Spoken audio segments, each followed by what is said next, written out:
کبھی کسی بندے کو اتنا تنگ نہ کرنا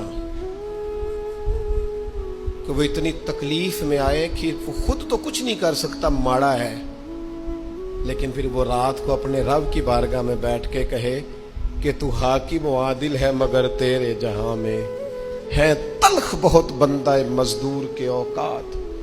پھر ایسا نہ ہو غریب ہے، ماڑا ہے، خود تو کچھ نہیں کر سکا، پھر اللہ کی بارگاہ میں تیری شکایت کرے۔ ایسا نہ کرنا۔ میرے نبی پاک علیہ السلام کے درویش صحابی تھے حضرت سعید بن زید رضی اللہ تعالیٰ عنہ، فقیر فاقہ مست، حضرت عمر رضی اللہ تعالیٰ عنہ کے قریبیوں میں سے تھے۔ ایک عورت نے الزام لگا دیا زمین کے قبضے کا۔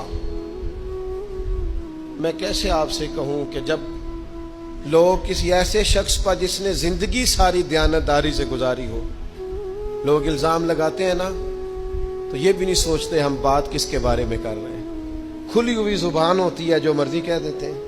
حضرت سعید بن زید پر الزام لگا دیا، اتنا بڑا آدمی، محبوب کا صحابی، اور عورت نے الزام لگا دیا۔ اور جب اللہ والے بد دعا دیتے نہیں، لیکن جب کوئی تکلیف اتنی دے، کلیجہ پھٹ جائے، پھر بندہ کیا کرے؟ وہی بات کہ اب وہ کچھ کہہ نہیں سکتے تھے، ایک عورت پر کس طرح کوئی بات ہو سکتی تھی؟